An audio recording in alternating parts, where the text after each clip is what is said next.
Jeffrey, why are you looking at me like that, darling? Very self-conscious. Maybe this wasn't a good idea. What is that? Bird crap? Oh, jeez.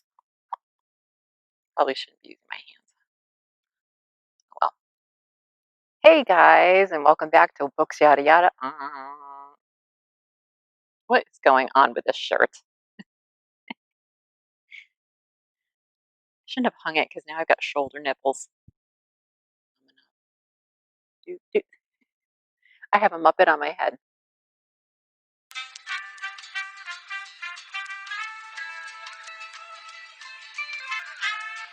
Hey guys, welcome back to Books Yada Yada. I'm Dina, and thank you for watching my channel.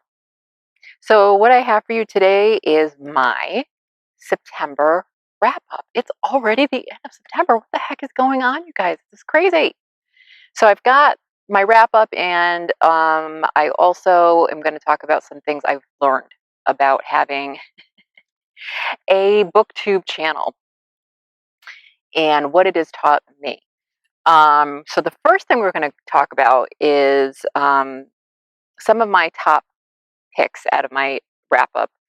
Now, I'm not going to review any of these books again because I already reviewed them in my September reviews, so I'm going to insert the playlist up above. But I'm going to talk about my favorite books that I read out of that bunch, okay? And so the first one, and this is completely probably out of order than the way I reviewed them, but the first one was Night Shift by Stephen King. I am so glad, you guys, that I went back, and I'm squinting because it is kind of cloudy, but the sun is like peeking through that tree over there. It's just a big enough hole, right? Of course. So I apologize for my squinty eyes. Anyway, Stephen King. So glad that I went back and revisited this book because, as I talked about before in, I think it was the Cranky New Englander review, that one. I reviewed the book, and if some of you did not watch that, I hadn't read this since I was 16 years old. So 30 very plus years later, I went back and decided to reread it again just to see how I would feel about it. And I loved it like I did back when I was 16. It freaked me out again. And going into Spooktember, I thought it would be a really good idea to go back and revisit some of the books that I've read. You know, really spooked me out back then.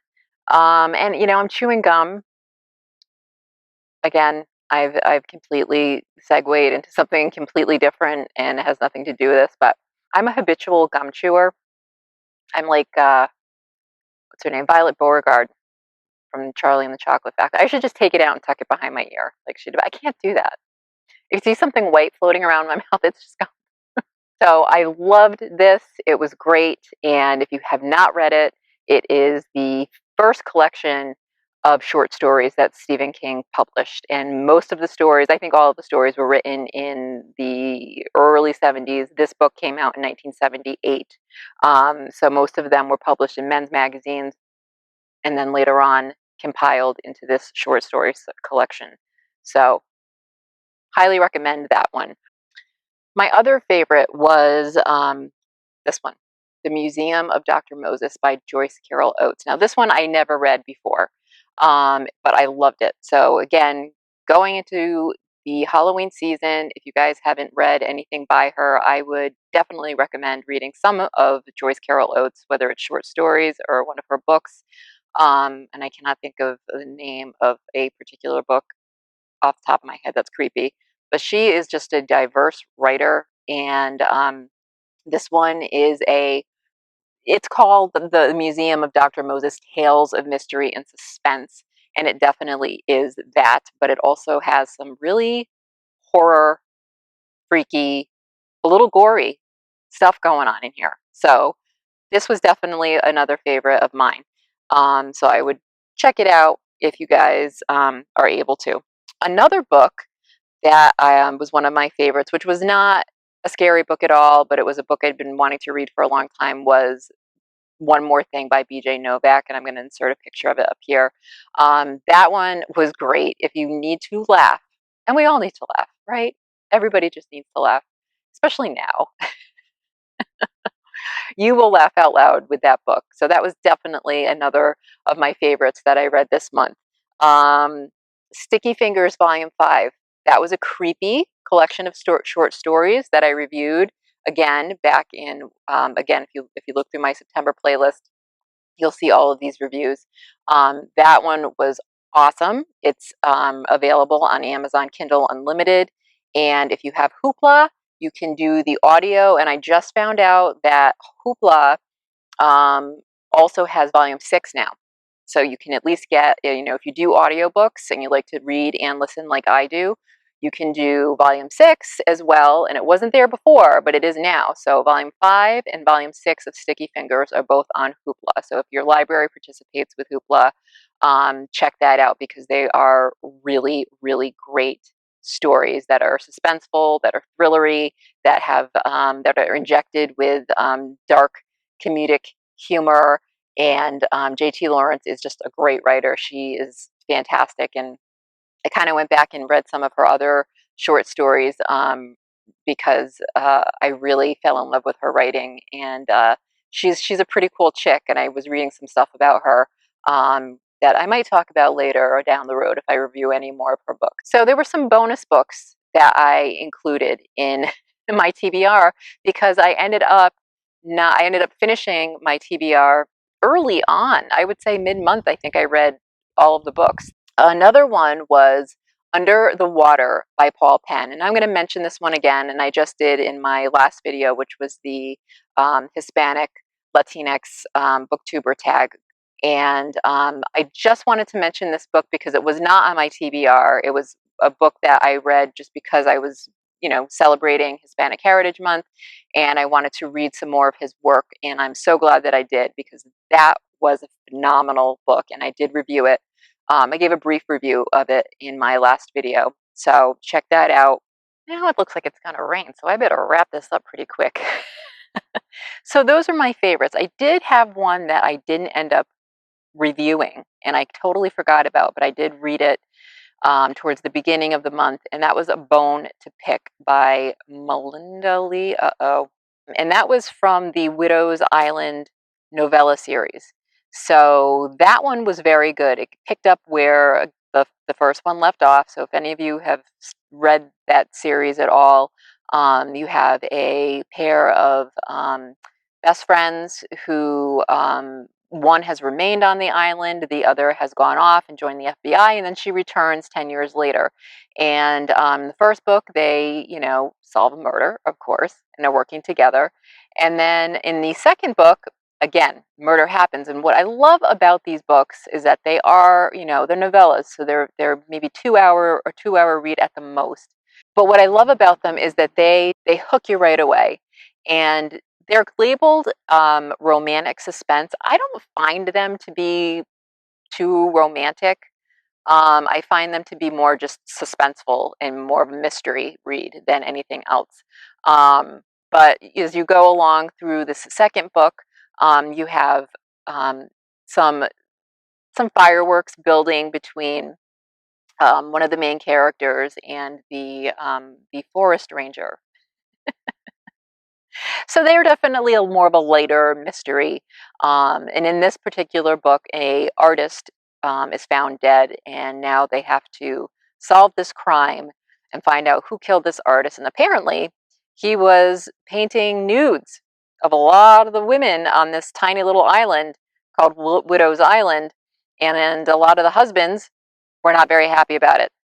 So that's all I'm going to say about that one because I don't want to spoil it. Again, with these short stories and novellas, it's very hard to sum them up without spoiling anything because so much happens, and there's a lot of information, a lot of detail that's crammed into these stories, and I don't want to spoil them for you. But that was really good. If you want to read something that just like I said before, kind of grabs you right at the beginning and just doesn't stop until the end, and then still leaves you kind of on this sort of a cliffhanger because you want to keep reading about these two best friends, definitely read this series. And I like it because it is sort of a buddy read.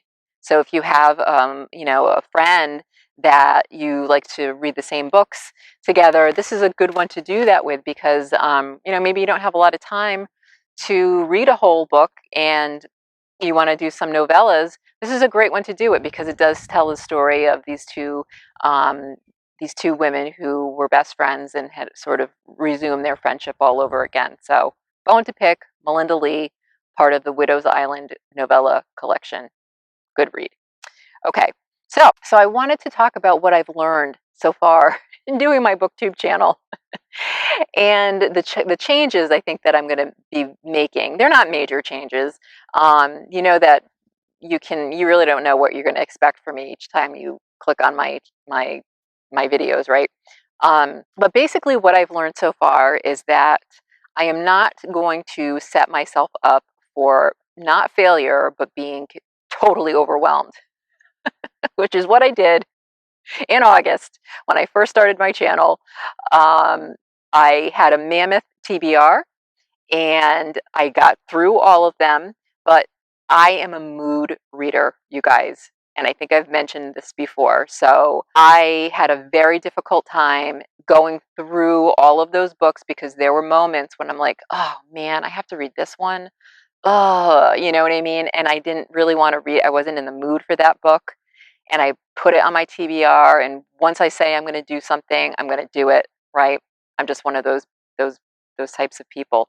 So I'm not going to be doing that. And I think if you noticed with September, I didn't really do that too much. I did have a TBR, but they were mostly short stories and novellas, which for me is a lot easier to get through because they're bite-sized pieces, so to speak. And it was just a much more it was easier for me to organize and structure that TBR as opposed to my August TBR. So going forward, and I'm going to talk about this in my August or my October or what I'm reading this week. So you're already getting a preview of what's going to happen in October. So so that's how I'm going to be changing things around is going over maybe 2, 3 books that I read and I'm reading throughout the week and reviewing them at the end of the week. Okay. It just makes it a lot easier for me, definitely. And also for you guys, because if I'm reading a book and I don't review it until mid-month or the end of the month, it is not fresh in my mind, and I'm going to lose a lot and not be able to recall some serious details that I probably should have be including in the review, right? Um, and I think that all of you get that, you probably understand. Everybody does their BookTube channel differently, and that's what I love about the BookTube community is that you go in and you have those people that you kind of relate to, and you're like, yeah, that's how I like to do it. So I'm going to do it that way too. And I've been noticing that some of my BookTube buddies kind of do the same thing, where they do one book, one review, or they do maybe 2 or 3 books and leave it at that. Um, and it just makes it a lot easier, I think, for everyone, right? So that's what I've learned. I've learned a lot about myself in that, you can't compile these gigantic TBRs and then not be in the mood to read them, you know? And another thing I've learned is that don't always go on Goodreads, because that sometimes will spoil it for you. It doesn't for me most of the time because like I said before, I've said this in the past, I don't really follow Goodreads that much, because I've been pleasantly surprised by some of the books that I've read that have gotten like 3-star ratings or maybe 2.5-star ratings. That doesn't really, bother me too much. But there are those books where you're like, should I read this one? Should I not? Oh boy. So going forward, it's going to be a little bit more organized, maybe a little bit more concise. I can't promise you that, you guys, because you know me, right? And brevity is not a strength of mine because I ramble. That's why I chew gum, because I have TMJ, right? And my jaw will lock up. It's because I talk too much, I swear. They say it's from clenching, which I guess I do when I sleep, but but I don't know. I think it's probably because my lips are always flapping and my jaw is always going, and so it gets a little tired, right? So one of the other things too was I know that I had mentioned that I would be listening to and reviewing The Sandman by Neil Gaiman this month. And guys, I gotta say, I have been listening to it, but I have been savoring it because it is so good. And I'm kind of saving it for Spooktober, right? So I will be finishing that and reviewing it in October. So that will be not The Sandman itself, but the Audible original that just came out of The Sandman with that all-star cast. And again, it's amazing so far. And I've been just trying to listen to little bit-sized pieces every day, like maybe 30 minutes, because I just don't want it to end. So that will be going forward in the future. And that's about it, you guys. Yeah. So I hope you have a great rest of your September. I hope all of my Jewish friends out there have a deep and meaningful Yom Kippur, which is today. And thank you for watching, and I will see you the next time.